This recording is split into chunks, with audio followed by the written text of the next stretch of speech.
Hechos 9, versículo 1 al 31, dice así: Saulo, respirando todavía amenazas y muerte contra los discípulos del Señor, fue al sumo sacerdote y le pidió cartas para las sinagogas de Damasco, para que si encontraba algunos que pertenecían al camino, tanto hombres como mujeres, los pudiera llevar atados a Jerusalén. Y mientras viajaba, al acercarse a Damasco, de repente resplandeció a su alrededor una luz del cielo. Al caer a tierra, oyó una voz que le decía: Saulo, Saulo, ¿por qué me persigues? ¿Quién eres, Señor?, preguntó Saulo. El Señor respondió: yo soy Jesús, a quien tú persigues. Levántate, entra en la ciudad y se te dirá lo que debes hacer. Los hombres que iban con él se detuvieron atónitos oyendo la voz, pero sin ver a nadie. Saulo se levantó del suelo y aunque sus ojos estaban abiertos, no veía nada, y llevándolo por la mano, lo trajeron a Damasco. Estuvo 3 días sin ver y no comió ni bebió. Había en Damasco cierto discípulo llamado Ananías. Y el Señor le dijo en una visión: Ananías. Aquí estoy, Señor, contestó él.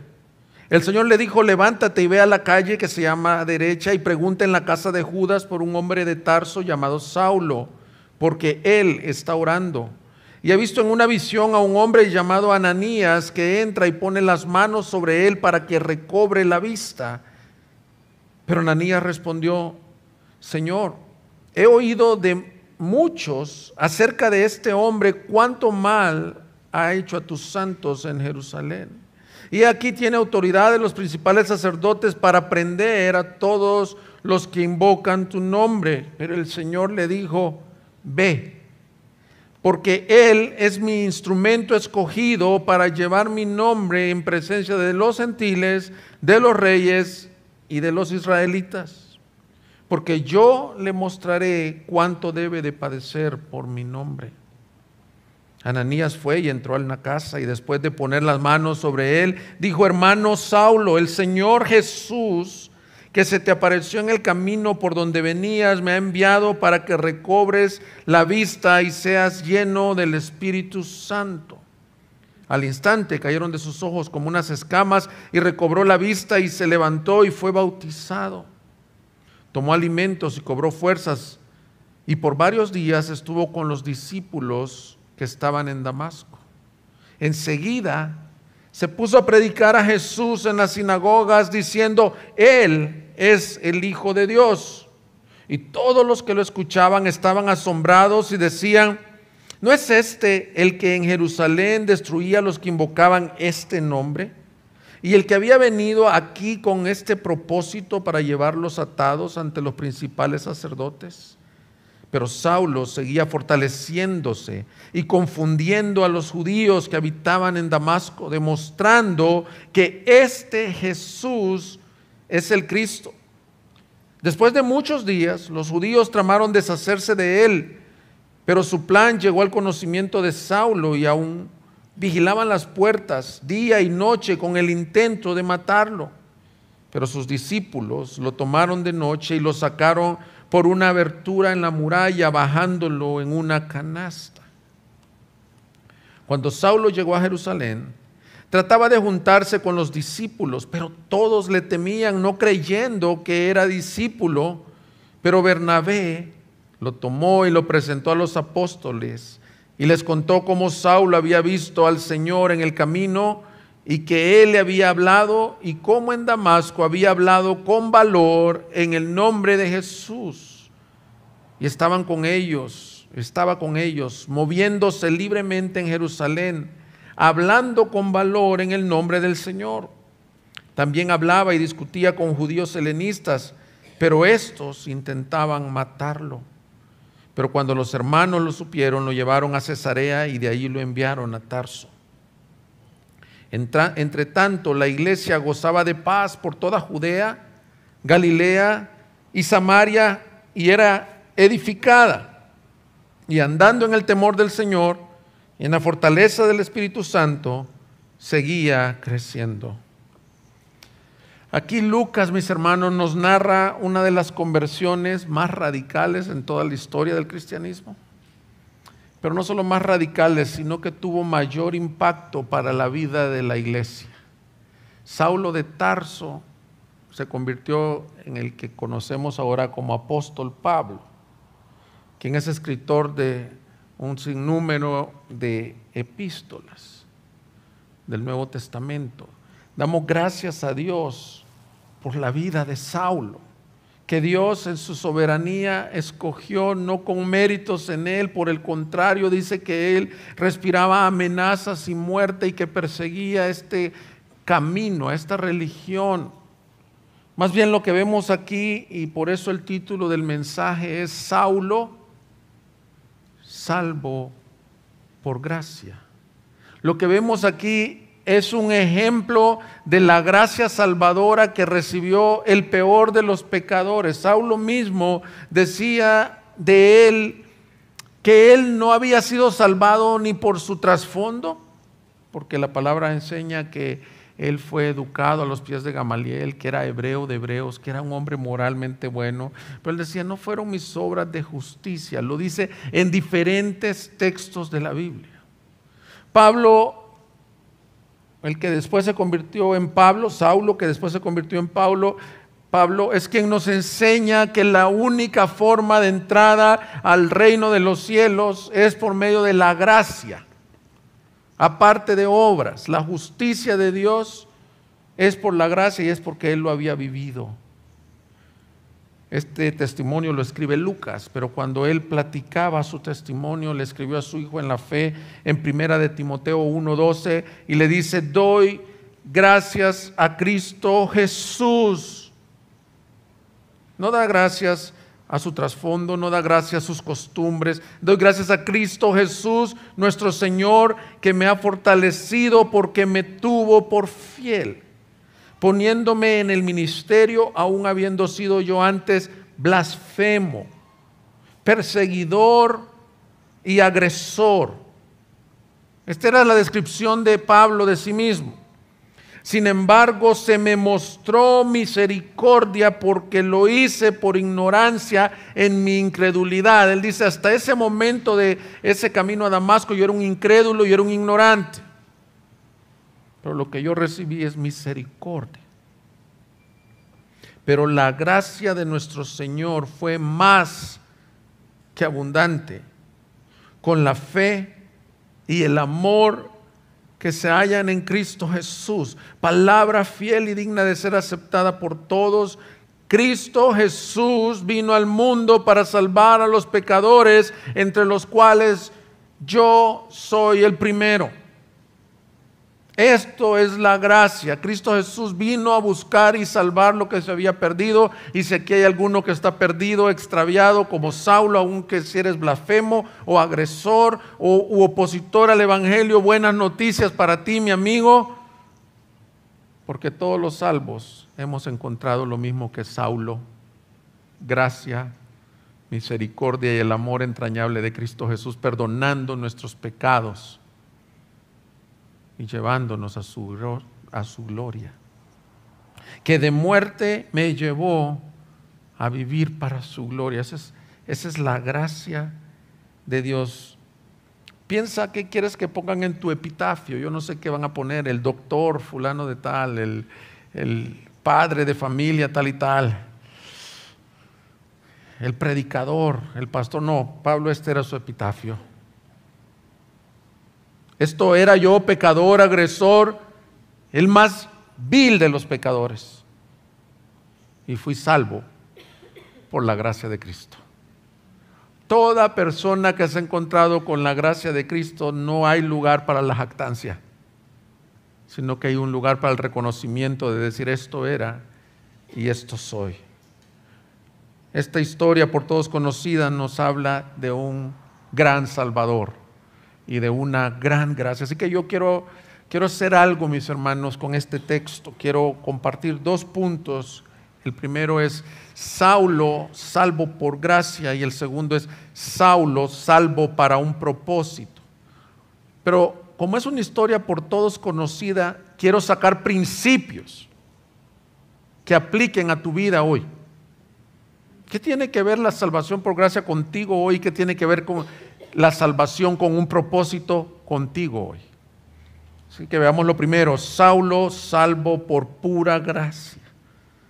Vamos al personaje de quien nos habla, Saulo originario de Tarso, pero en Filipenses nos dice que era hebreo de hebreos, eso significa que de padre y madre hebrea, educado a los pies de Gamaliel. En cuanto a la ley, él se describe en Gálatas capítulo 1, aventajaba a mis hermanos, yo era más celoso que ellos, y en su entendimiento teológico, la ofensa que tenía, porque dice el versículo 1, que respirando todavía amenazas y muerte, él iba con el propósito, llevaba cartas de los principales sacerdotes. Esta no es una persecución de los romanos al cristianismo, a diferencia de lo que vimos en Apocalipsis, que el gobierno estaba persiguiendo a los cristianos. Esta es una persecución del celo religioso que Saulo tenía y que aventajaba a otros, porque en el entendimiento rabínico que él había sido enseñado a los pies de Gamaliel, el nombre del Señor era santo.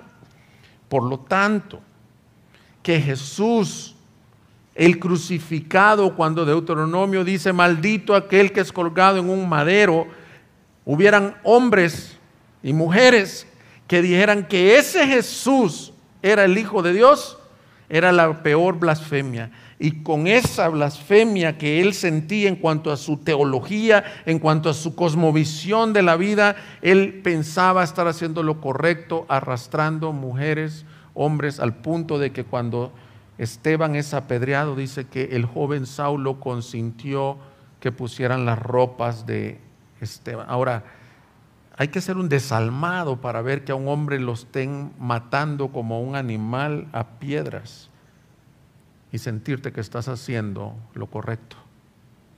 Pero era tal su celo religioso y decía, yo no me voy a permitir que Jesucristo se iguale al Dios santo que yo conozco. Aventajaba la ley.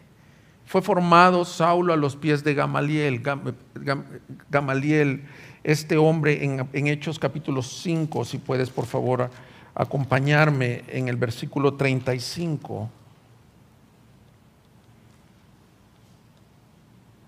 Gamaliel era un fariseo, maestro de la ley, pero a diferencia de Saulo había entendido que había que esperar en el Señor con más madurez, era más celoso, más apasionado Saulo.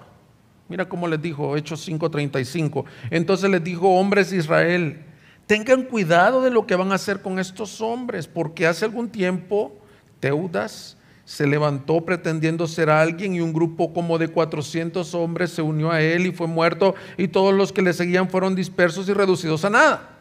Después de él se levantó Judas de Galilea en los días del censo y llevó mucha gente tras sí. Él también pereció y todos los que le seguían se dispersaron. Por tanto, en este caso les digo que no tengan nada que ver con estos hombres y déjenlos en paz, porque si en este plan o acción de los, si este es plan de o acción de los hombres, perecerá, pero si es de Dios, no podrán destruirlos, no sea que se hayan luchando contra Dios. Y es exactamente lo que Pablo no obedeció a su maestro. Pablo estaba luchando contra Dios. En otras descripciones de su testimonio, el Señor le dijo, ¿por qué das coces contra el aguijón? ¿Por qué te peleas contra Dios? No siguió el consejo de Gamaliel. Hoy te quiero decir que Gamaliel estaba hablando verdad profética, porque la iglesia tiene 2000 años y la han querido perseguir y destruir y silenciar y apagar. Pero hasta el día de hoy lo que dice ese versículo último, no sea que se hayan luchando contra Dios, porque si es de Dios no podrán destruirlos, es lo que ha pasado, porque la iglesia es el cuerpo de Cristo en la tierra, mis hermanos, y las puertas del Hades no prevalecerán contra ella. Mientras él viajaba a Damasco, de repente resplandeció una luz del cielo Qué glorioso día. En otros textos de la Escritura nos dice que esa luz del cielo era más resplandeciente que el mediodía, y Saulo entendía claramente que cuando una luz así se presentaba en un lugar es porque en el Antiguo Testamento se nos manifestaba el Señor como lo que se conoce como una teofanía, con su gloria, y la Escritura dice el profeta: su gloria cubrió los cielos y la tierra se llenó de su alabanza. Levántate y resplandece porque ha venido tu luz. Entonces sabemos que Saulo, en su entendimiento de la palabra de Dios del Antiguo Testamento, él decía: esto no es una visión normal, no es un fenómeno, no es una alucinación, esto es la presentación del Dios vivo. ¿Y cómo lo sabemos? Por su respuesta. Versículo 4: al caer en tierra oyó una voz que decía: Saulo, Saulo, ¿por qué me persigues? Entonces ve la luz y escucha una voz. Y su pregunta: ¿quién eres, Señor?, nos revela que él entendía que era la revelación de Dios. Otras traducciones dice: ¿quién eres, mi Señor? Ahora, él pudo por un momento pensar en la revelación que tuvo Moisés en la zarza ardiente, misma historia, fuego y una voz que le dijo: Moisés, Moisés. Y Moisés preguntó: ¿quién eres, Señor? Igual que Saulo. Y a Moisés le contestó: yo soy el que soy, y te envío a mi pueblo. Ahora, hasta ahí no había ninguna confusión. Probablemente Saulo pensaba: en mi justicia el Señor me encontró. Pero donde está el quebrantamiento, el shock de su teología, es cuando le responde: el Señor respondió: yo soy. Yo soy el que soy, el mismo que se presentó a Moisés, pero el que soy es Jesús, a quien tú persigues. Ese momento es el quebranto de la teología de Pablo, donde él dice, de Saulo en ese momento, donde él dice: a los que yo persigo es a la iglesia, porque ellos dicen que Jesús es el Hijo de Dios. Y esa voz le dice: yo soy. La misma palabra del Antiguo Testamento, pero el yo soy es Jesús. Y cuando dice que predicaba en Damasco, ese es el versículo clave de su predicación en Damasco. Y él les decía: Él es el Hijo de Dios. Entonces sí tuvo una teofanía, sí tuvo una revelación, pero su revelación fue de Jesús. Y le preguntó: al que tú, o le dijo: al que tú persigues. Ahora date cuenta, él no perseguía a Jesús, él perseguía a su iglesia. Pero aquí una demostración de lo que significa el valor infinito que tiene para el Señor su iglesia, sus escogidos, su pueblo, la iglesia. Él era un hombre que perseguía a cristianos, que golpeaba, que blasfemaba, que los hacía blasfemar. O sea, les decía: niégalo, blasfema. Y el Señor decía: me estás persiguiendo a mí. Hace poco un amigo me comentó, o lo escuché comentar, de que estaba tomando una siesta y sintió una picadura de un insecto. Se levantó, pero no era nada más un mosquito. Buscaron con sus hijas, sacudieron las sábanas y era una araña que encontraron. Entonces le iba a dar el chancletazo que le damos, ¿verdad?, usualmente, pero le dice: no, tiene veneno para llevarla al doctor. Se le empezó a inflamar la mano, la lleva al doctor y le dice: esta es una araña ponzoñosa que te mordió y hay necrofilia. Comienza a haber necrofilia, es una araña que se da aquí en el bajío, no lo quiero asustar. Pero la picadura fue aquí, pero todo el ser de mi amigo estaba siendo afectado. Saulo era la araña que estaba persiguiendo y afectando al cuerpo de Cristo.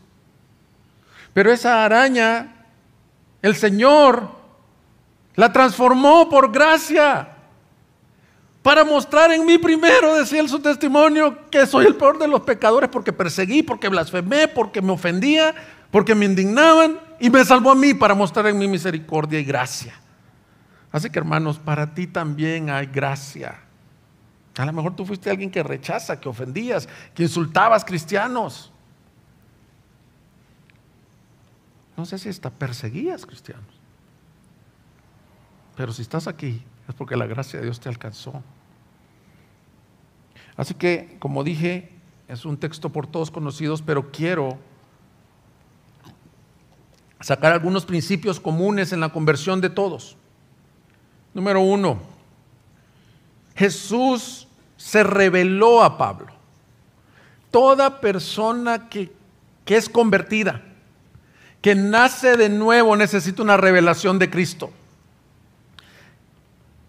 No necesitas religión, no necesitas congregarte en la iglesia, no necesitas primera comunión, hacer rezos, no necesitas nada de eso. No necesitas conocer la teología de Calvino o la teología de Arminio, necesitas conocer a Cristo en persona. Y si estás aquí sin Cristo, el Señor quiere que ese día sea pronto. Y si estás aquí con Cristo, todos los cristianos, a lo mejor no vimos una gran luz, a lo mejor sí. Para ti fue así de impactante. Pero todo cristiano tiene que haber conocido a Cristo personalmente. Tú puedes hablar de Cristo, tú puedes saber canciones cristianas, tú puedes hablar de la santidad y no ser cristiano, ni ser santo. Tú puedes creer en tu cerebro, en tu mente, que Cristo es el camino, la verdad y la vida, y no conocerlo. ¿No te sorprende que dice que iba con cartas a buscar a los del camino? Es un título que Lucas le comienza a dar a los creyentes, y algunos comentaristas dicen los del camino es porque andaban por los caminos predicando, pero la mayoría de comentaristas dicen es porque ellos eran, si se puede decir así, la creencia del camino a la salvación, del camino a la vida. Eran aquellos que habían puesto su fe en Jesús, quien dijo: yo soy el camino, la verdad y la vida. Y Luis nos decía hoy: yo soy la puerta, y el que en mí ha creído ha entrado por esa puerta, mis hermanos. Es decir, no hay ningún creyente que no haya tenido un encuentro con Cristo verdadero. En mi caso, y yo a veces no platico mi testimonio, pero lo voy a hacer con el fin de que alguien se pueda identificar. Con ese fin lo hago. Yo sí tuve un día como Pablo, como Saulo. Yo crecí en la iglesia cristiana por la gracia de Dios, pero eso no te da ninguna ventaja. Como dice Saulo, a mí no me dio ninguna ventaja ser fariseo. Hay algunas ventajas, la gracia común, cuidando a nuestros hijos, de los cristianos me refiero. Oír la palabra. Pero a la edad de los 14 años yo ya estaba totalmente perdido. 14 años, 15 años. Yo aconsejo jovencitos a veces, y tú vas a decir, si tú eres adulto vas a decir: ay, un chavo de 14, 15 años, qué broncas tiene en la vida. Hermano, es suficiente edad, se están quitando la vida a los jóvenes de 15 años, están confundidos su identidad sexual, están en odio y rebelión contra toda autoridad, están viviendo depresiones clínicas, están adictos a la droga. Entonces, un joven de 14 años puede estar totalmente perdido, y como estaba yo dentro de la iglesia, pero era como el hijo pródigo, porque lo peor del caso que los hijos de cristianos la tenemos que disimular en domingos, la tenemos que disimular con la mamá creyente, con el papá creyente. Pero Dios, qué rico en misericordia, cuando fue mi cumpleaños 17, por eso me acuerdo la fecha. No tienes que acordarte de la fecha, nomás tienes que acordarte que te encontraste con Cristo.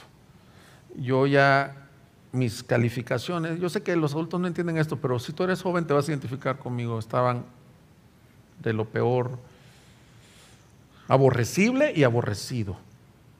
No tenía verdaderos amigos. Y Dios usó a mi madre, nomás me dijo: hijo, tú necesitas buscar del Señor.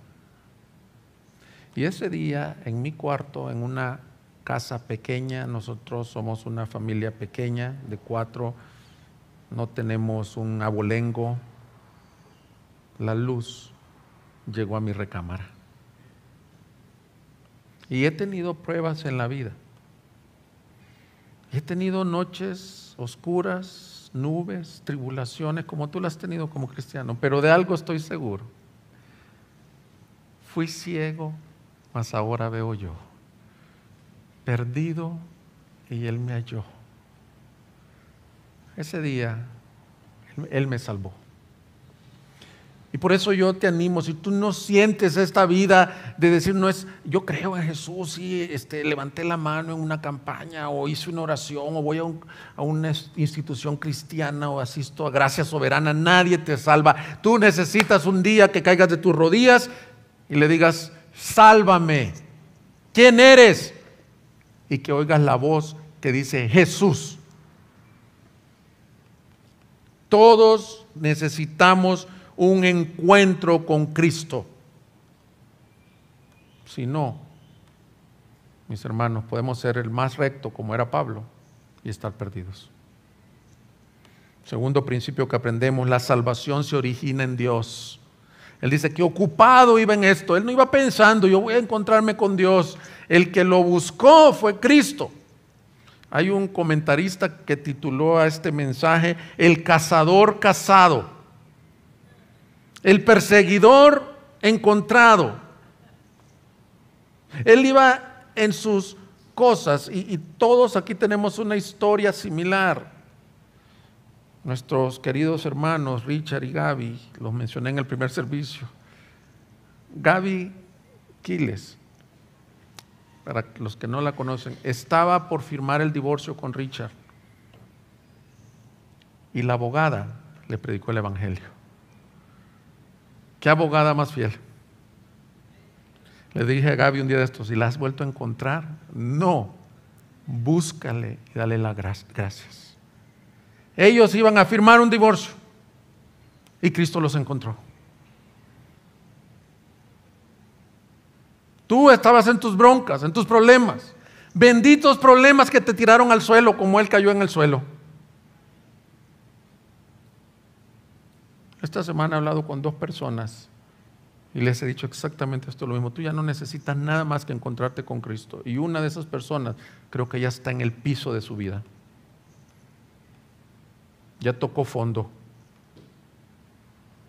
Ya no te puede ayudar tus finanzas, tu doctor,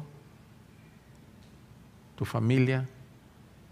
Necesitas saber que Él te está buscando. Mira, para que tengas esperanza. Este es uno de mis versículos favoritos de la Biblia. Isaías 65:1 dice, me dejé buscar por los que no preguntaban por mí.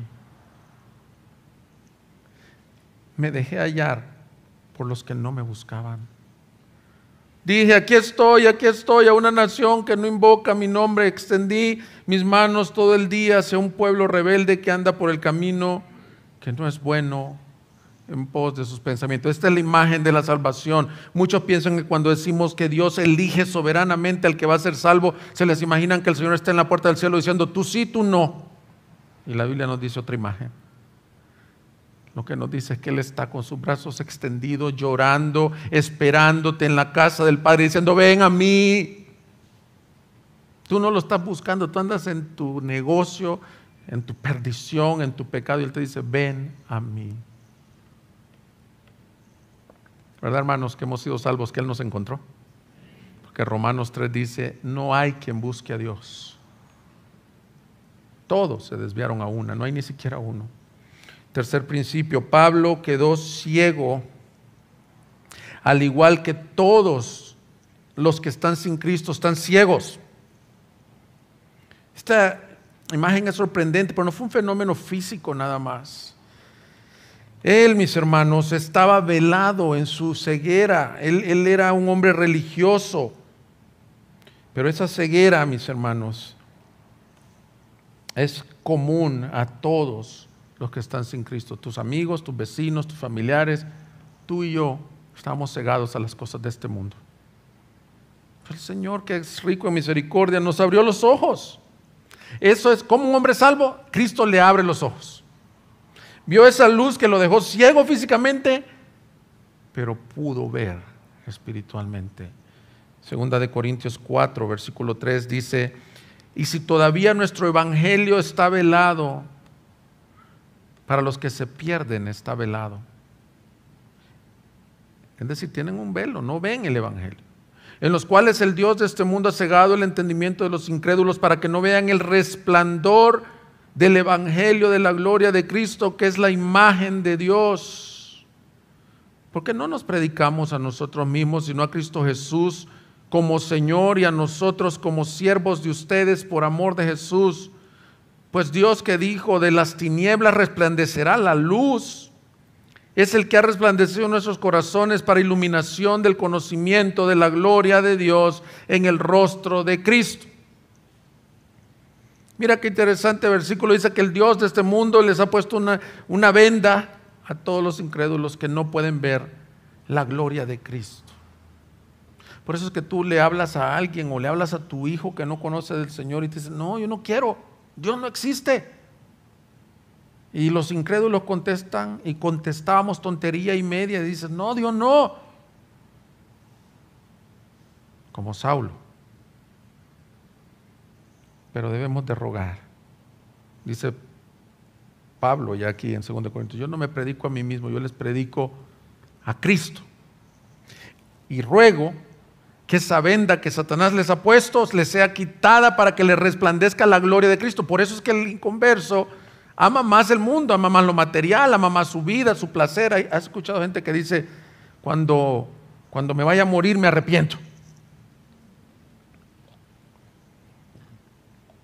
La salvación es del Señor.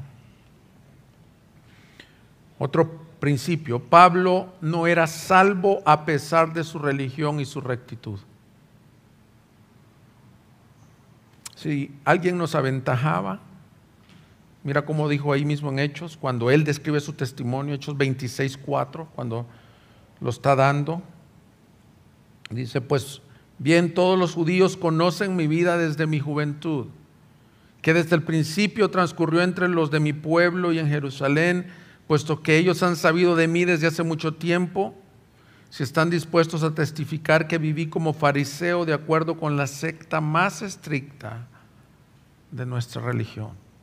Entonces alguien podría decir: este hombre es recto, este hombre busca a Dios. De hecho está molesto porque hay falsos que dicen que Jesús, falsos entre comillas. La moralidad, la religión no salva a nadie. Tú puedes ser el hombre más moral, bueno, generoso, y si no te has encontrado con Cristo, estás totalmente perdido. Tú puedes ser el hombre más religioso, estricto, enseñado en las Escrituras. Por eso es que debemos de orar por nuestros hijos, porque eso no te convierte en cristiano. Los cristianos somos aquellos que hemos dejado de confiar en nuestra religión, en nuestro fariseísmo, y hemos confiado en solo Cristo. Es un principio de la reforma: solo Cristo, no obras. No me tengo que portar bien y entonces voy a ir a la iglesia. No, deja que Él te salve por la gracia. Por eso es que inicié este servicio con Tito 3.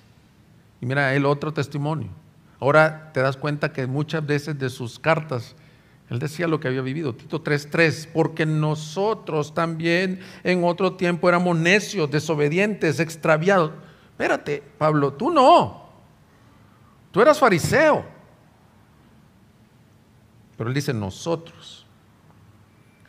Yo fui necio, desobediente, podría decir Pablo, extraviado, esclavo de deleites y placeres diversos, viviendo en malicia y envidia aborrecibles y odiándonos unos a otros. Pero cuando se manifestó la bondad de Dios nuestro Salvador y su amor hacia la humanidad, Él nos salvó, no por las obras de justicia que nosotros hubiéramos hecho, sino conforme a su misericordia.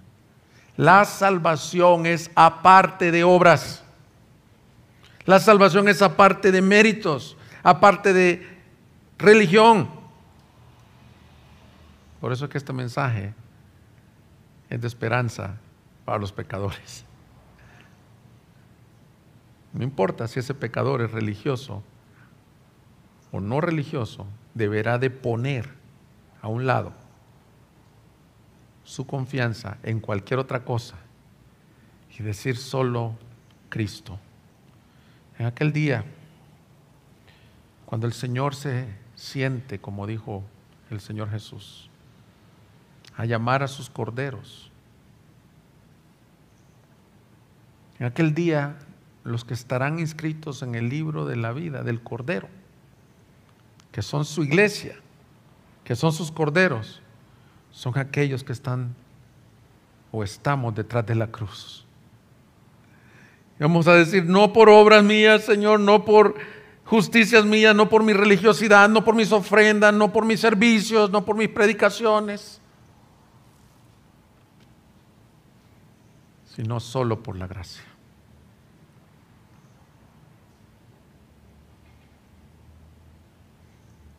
Porque por gracia habéis sido salvos, y esto no de vosotros, sino que por la fe, que es un don de Dios.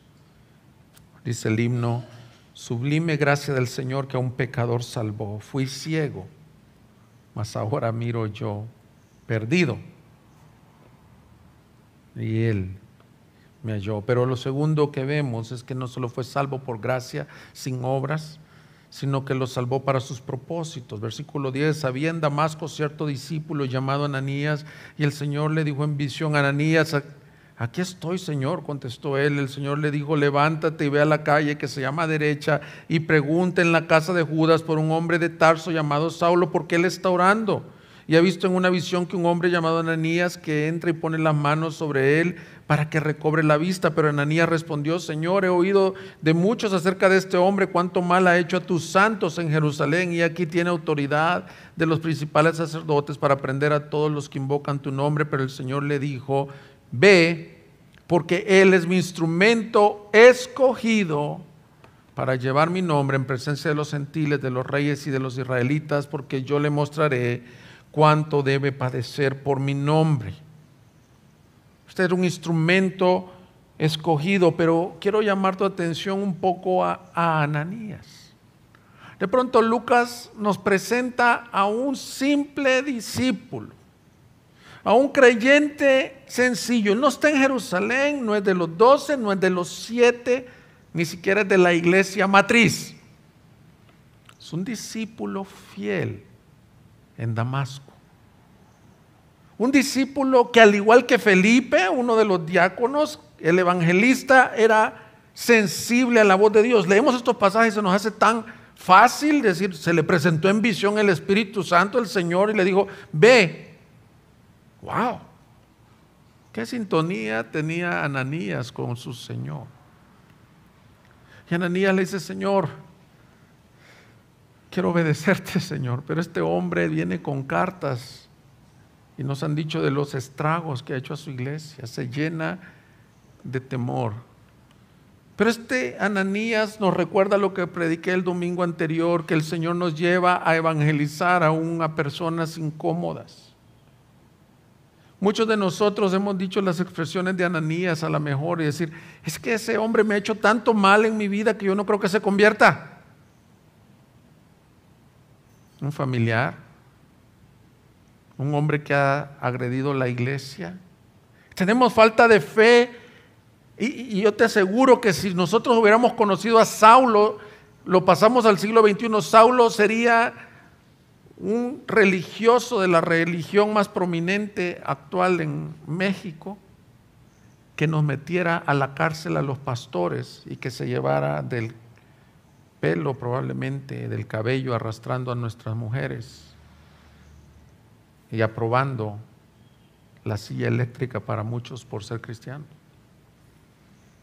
Entonces, que te digan que se va a convertir aquel amigo, aquel hermano que es bien generoso. Hay unas señoras que dicen, ay, solo a Cristo le faltaba al muchacho, por eso es que me gusta para mi hija. No, no, no solo Cristo le faltaba, si le faltaba a Cristo le faltaba todo. Pero hay de otros que decimos, yo jamás creería que él se convierte. Ahora, si Ananías, yo sé que no existen los hubiera, dije la vez anterior, pero no hubiera obedecido la voz del Señor, mis hermanos, si hubiera privado ni más ni menos de bautizar al apóstol Pablo, quien ha bendecido a la iglesia por siglos con sus cartas apostólicas. ¿Quién fue aquel hombre fiel que evangelizó al doctor Billy Graham? ¿Quién fue el hombre fiel que te evangelizó a ti? Que me evangelizó a mí. Miren, a veces, ahorita que les dije del campamento de jóvenes, yo iba a los campamentos de jóvenes y se veían los líderes y, híjole, va a ir el Chovi, decían. Yo no sé qué significaba eso. Mi mamá viéndolos así de lejos, entregándome en el camión del campamento. O sea, este muchacho va a venir y va a estar ahí molestando, no es del que está calladito en la predicación. Si esos hombres no hubieran sido fieles predicándome, ellos que iban a saber que 25, 30 años después yo iba a ser un pastor, un instrumento que estoy bendiciendo a sus familias. Si mi mamá hubiera tirado la toalla y decir, este rebelde lo corro de la casa, como algunos los corrieron por aquí, creo. Me han contado unos jóvenes de por aquí que Dios quiere usarnos con el que menos te esperas, hermano. Yo me predico esto. Hace una semana me pasó la experiencia de Felipe. Yo no quería ir con una persona porque sé cómo es. El Señor como que me dijo, no quiero decir aquí como en términos de Ananías, me dijo en visión nomás, sentí la confirmación, ve y habla con él. Y a media conversación, Dios cambió su corazón, abrió su corazón. No menospreciemos quién quiere usar el Señor. Llegó con temor, pero llegó con fe, porque cuando lo vio, lo primero que le dijo, hermano Saulo, el Señor que se te apareció me ha mandado a ti a decirte esto, que tú eres un instrumento escogido por gracia. Hace un tiempo me contó Luis y Fino un testimonio bien hermoso. Ellos fueron misioneros antes de venir aquí en Costa Rica. Creo que me dijeron que fueron 10 meses o no sé cuánto, o año y medio, no sé. Es ahí donde se metieron a estudiar inglés para alcanzar personas. No sé qué tanto fruto vieron, ahí le preguntan, ahí están atrás ellos, pero sí me han comentado de un fruto. Un señor y su familia. Tú puedes sentirte fracasado si estás un año y medio, el tiempo de misionero, y traes un fruto. Pasa el tiempo, como 30, 35 años después, gracias a las redes sociales o no sé cómo, reconectan con este hombre. ¿Sabes qué? Ese hombre es pastor de una iglesia de 3.500 personas. Entonces, ese siervo Ananías, que en este caso fue Luis, está impactando no sé cuántas familias allá.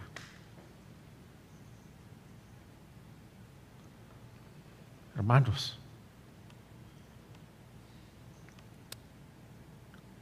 este era un instrumento escogido.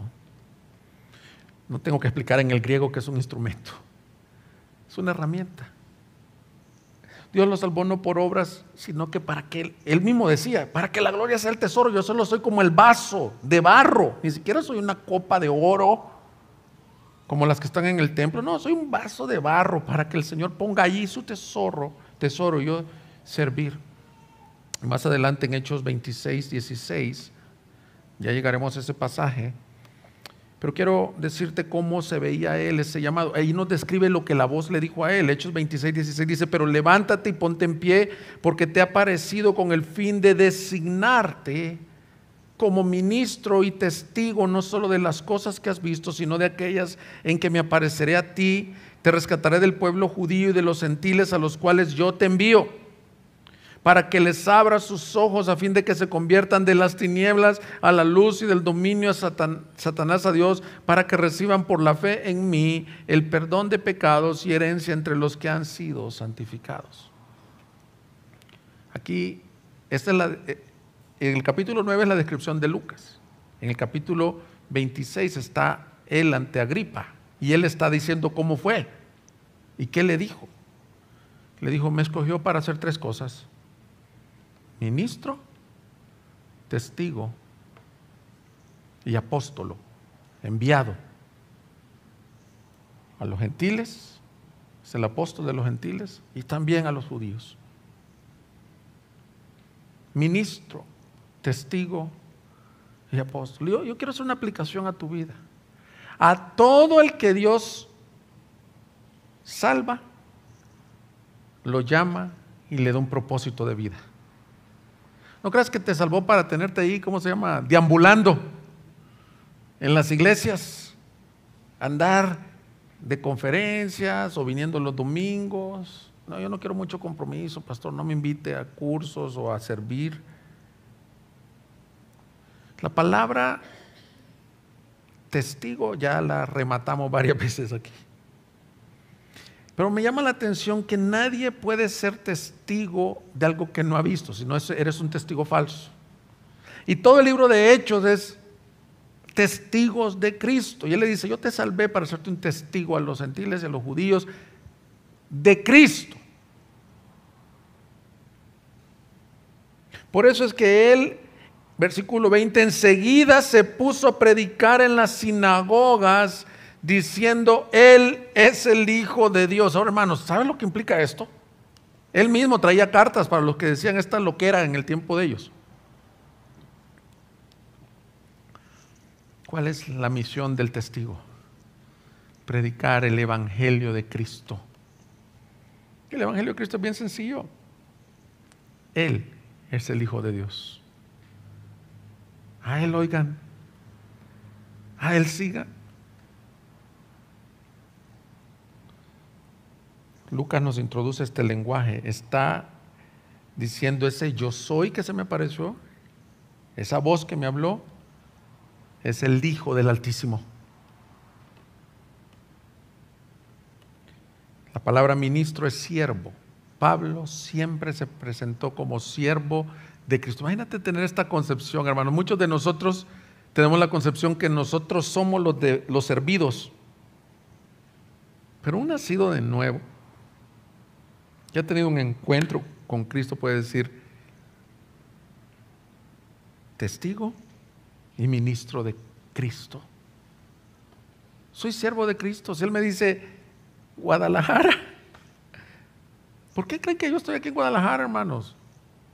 No, los pastores, para los que son nuevos en la fe, no es que tenemos así como una descripción de puesto de trabajo y entonces hay varias iglesias que contratan pastores. No es una profesión, no te dan el título de pastor al salir del seminario, es un llamado. Entonces hay pastores que somos ministros y testigos. El Señor nos dice: hoy aquí estás en Guadalajara, mañana estás en Chiapas, donde diga el capitán, porque somos sus siervos. Pero tú, esta predicación no es para pastores, es para ti. Te salvó con un propósito, no para que andes ahí como con la ley de la inercia cristiana. Quiere que des fruto, y fruto en abundancia. Pero el pasaje termina con algo muy interesante. Si Dios lo escogió por gracia para un propósito, para ser testigo, apóstol, ministro, también nos habla de la formación del instrumento. Dice el versículo 20, si no me equivoco, dice, 16, porque yo le mostraré cuánto debe padecer por mi nombre. Hay muchas personas que se convierten en: pastor, ya estoy listo, yo ya soy pastor, ya soy evangelista, ya soy misionero. A ver, ¿a dónde? Está bueno. que traes las pilas puestas. Y él también, enseguida predicaba. Pero le dice a Ananías, es mi instrumento, pero yo voy a formar mi instrumento. Y lo metió a una escuela, ya no la escuela rabínica. Lo metió a una escuela que todos los siervos de Dios estamos matriculados. La escuela del sufrimiento y padecimiento por la causa de Cristo. Yo estoy matriculado en esa escuela, hermanos. No me gusta tanto en mi carne, pero porque yo veo con ojos humanos. Y digo, ay, ¿por qué? Si estoy sirviendo. Pero él ve con ojos eternos. Y así como una espada para que tenga filo debe de ser sometida a grandes presiones de fuego incandescente y luego ser golpeada con los martillos para que sea una espada afilada de 2 filos, así los instrumentos del Señor pasarán por la escuela del sufrimiento.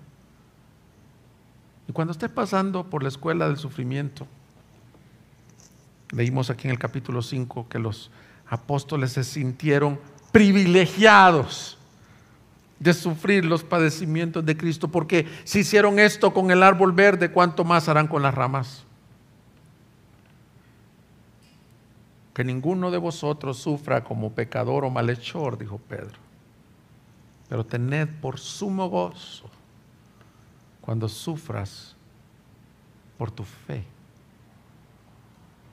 porque ahí te pareces a Cristo. Y Pablo decía, yo tengo una meta en la vida, asirme de Cristo como Él se asió de mí, como Él me agarró ese día, y ser hallado en Él, no teniendo mi propia justicia que proviene de la ley, sino la justicia que proviene de la fe en Cristo Jesús.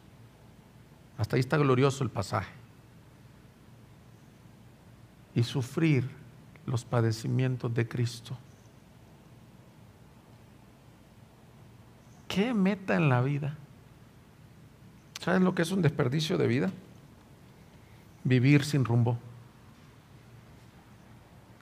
Pero los que somos de Cristo podemos levantar la mano y decir, tú me salvaste por tu gracia. Heme aquí. ¿Y cómo sabemos que realmente comenzó a sufrir? Inmediatamente en Damasco, versículo 23, después de muchos días, algunos estudios dicen 3 años, los judíos tramaron deshacerse de él. Qué tremendo es servir al Señor y que te odien y te quieran matar. Rápido le duró la luna de miel de predicador, 3 años después lo querían matar, a tal punto que pusieron vigilantes en la puerta y los discípulos lo bajaron en una canasta por la muralla. No sabemos exactamente, aquí el texto pareciera decir que inmediatamente fue a Jerusalén por la descripción que está en Gálatas. Sabemos que estuvo un tiempo en Arabia encontrándose con su Señor, no sabemos exactamente cuándo fue, pero cuando llega a Jerusalén siguen los sufrimientos. Llega y la iglesia dice, ah caray, mira quién viene ahí, Saulo, no lo dejen entrar. Este no puede ser discípulo, literalmente es lo que dice. Hermanos, ¿qué sufrimiento el que tu testimonio pasado haya sido tan tremendo que ni los creyentes creen que eres creyente. Este pobre hombre estaba solo, perseguido, ni en la iglesia quizás le abrían la puerta literalmente, hasta que llegó Bernabé. Que también podamos hacer eso, Bernabé, si dice que lo tomó y literalmente pareciera que le metió la mano en el hombro y le dice, Pablo, vente, yo te voy a presentar aquí con los pastores.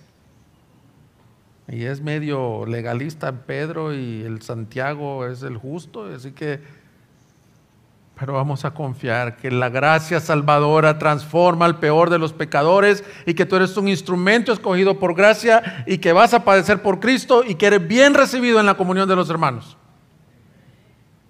Y eso debemos de hacer aquí, hermanos. Si nos viene el peor pecador, que hayan Bernabés aquí que nos digan, hermanos, esto era él, pero aquí lo recibimos en comunión.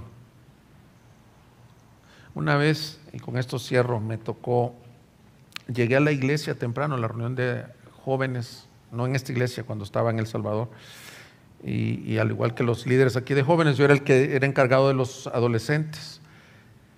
Y afuera está un hombre llorando, así como desesperado. Yo no sé, no sabía si estaba con drogas, si estaba borracho, y me le acerco, le digo, oye, ¿te puedo servir en algo? Le digo.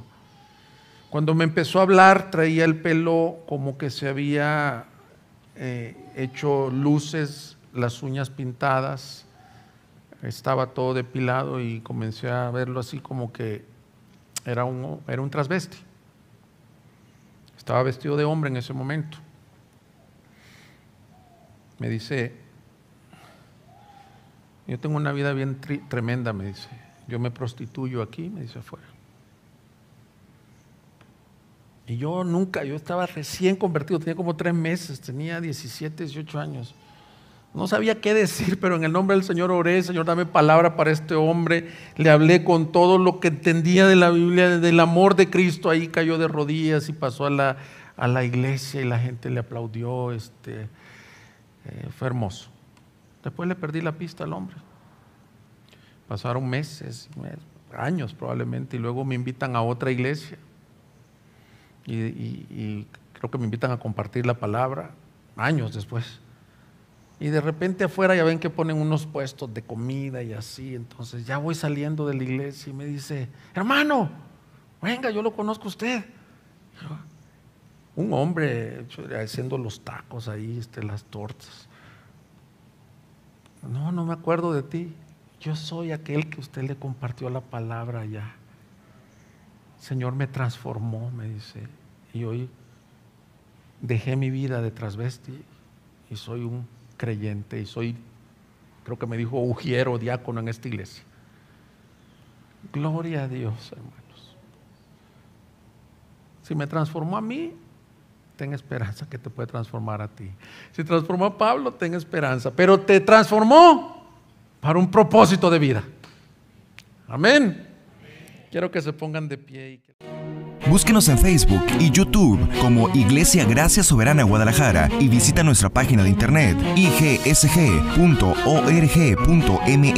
y disfruta de este y otros mensajes. Visítanos, estamos en Avenida San Luis Gonzaga, 5114, Zapopan, Jalisco, México. Estaremos felices de recibirte.